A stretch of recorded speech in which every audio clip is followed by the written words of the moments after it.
Olá, tudo bem? Professora Kênia Rodrigues aqui com vocês. A gente vai utilizar desse espaço aqui hoje para falar um pouquinho a respeito da sucessão do ascendente em concorrência com o cônjuge. Se a gente observar as regras do Código Civil, no artigo 1829, a gente vai identificar que, em primeiro lugar, são chamados a suceder os descendentes em concorrência com o cônjuge. Na sequência, não havendo descendentes, são chamados a suceder os ascendentes em concorrência com o cônjuge. E é das regras dessa previsão que a gente vai comentar um pouquinho agora. A gente pode observar que são situações bem simples, porém é necessário a gente ter muito cuidado para que a gente entenda 6 regrinhas básicas para a sucessão do ascendente em concorrência com o cônjuge. A primeira dessas regras é a seguinte: o cônjuge sobrevivente herda independente do regime de bens. Essa regra talvez seja uma das mais importantes, porque a gente está acostumado a observar as regrinhas dos descendentes e perceber que cada regime de bens vai gerar uma consequência jurídica diferente. Então, se a pessoa é casada em regime de comunhão ou regime de separação, vai ter consequências conforme esses regimes. Porém, quando o direito sucessório é do ascendente em concorrência com o cônjuge, o regime do casamento de bens do cônjuge é indiferente. Sempre o cônjuge herda. Então, essa é a primeira regrinha que a gente deve observar. A importância de a gente observar o regime é para identificar ele herda quanto, né? Ele tem meação e herança, ou ele só tem herança, ou ele só tem meação.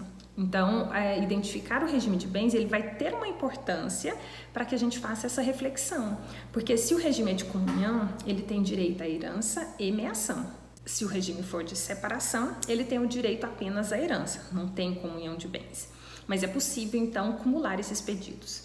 Diferente também das regrinhas do descendente em concorrência com o cônjuge, em que tinha aquele brocardo que dizia onde herda não meia, onde meia não herda, né? Tinha que ser um ou outro. Aqui não, ele pode ter herança e meação. Então, essa é a primeira regra que a gente deve observar com todo cuidado. Ele sempre vai herdar, independente do regime, porém o regime será importante para fins de identificar quanto que ele herda, se tem meação e herança ou só meação. A segunda regra para o direito sucessório do ascendente, ela foi utilizada também para outros critérios, por exemplo, quando a gente analisa o direito sucessório do descendente, que é a regrinha de que o parente mais próximo afasta o parente mais distante. Então, se a pessoa faleceu deixando pais, os avós não herdam. Se não tem pais, tem avós e bisavós, os bisavós não herdam, em atenção ao direito daquele parente que está mais próximo. Então, essa segunda regrinha é de que o parente mais próximo vai afastar o parente mais distante. A terceira regra é de que não há direito de representação na linha dos ascendentes.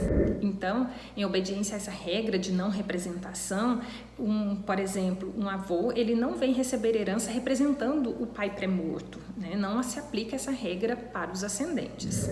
A quarta regra é de que a gente vai ter que observar as linhas maternas e paternas para fins de divisão de herança. Então, nesse caso, a gente vai verificar que 50% seria destinado à linha materna e 50% destinado à linha paterna. Então, sempre respeitando a divisão quanto às linhas maternas e paternas.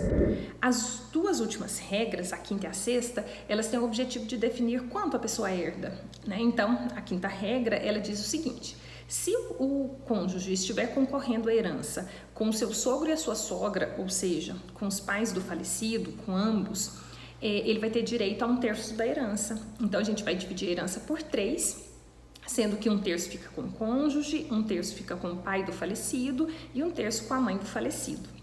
A última regrinha, que é a sexta, afirma que se não tem os dois pais do falecido, só um, ou o parentesco é de maior grau, por exemplo, são os avós do falecido, são os bisavós que vão concorrer com o cônjuge, aí nesse caso o cônjuge tem direito à metade dos bens. Por exemplo, está vivo o cônjuge e a mãe. Aí, nesse caso, 50% fica para o cônjuge, 50% fica para a mãe. Assim, a gente poderá ilustrar essas informações dividindo, então, em 3 blocos. Primeiro, estando todos os ascendentes vivos, ou seja, falece alguém sem deixar descendentes, mas deixou o cônjuge, independente do regime, deixou pai e mãe vivos. Nesse caso, vão herdar o cônjuge com 1/3 da herança, o pai com 1/3, a mãe com 1/3. Segunda hipótese, estão vivos apenas a mãe e o cônjuge, nesse caso, 50% para cada um. Lembrando que não há direito de representação, então se os avós, pais desse pai pré-morto, estão vivos também, esses avós não herdam por representação.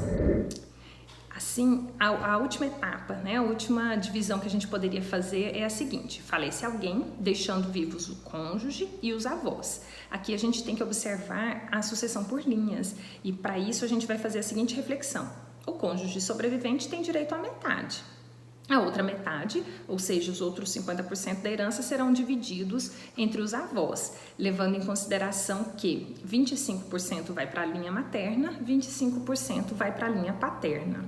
Numa hipótese em que, por exemplo, de um lado, na linha paterna, só tem uma avó viva e da linha materna tem os dois, avô e avó vivos, a gente tem que tomar cuidado como dividir essa herança, porque a gente não divide por cabeça e sim por linhas.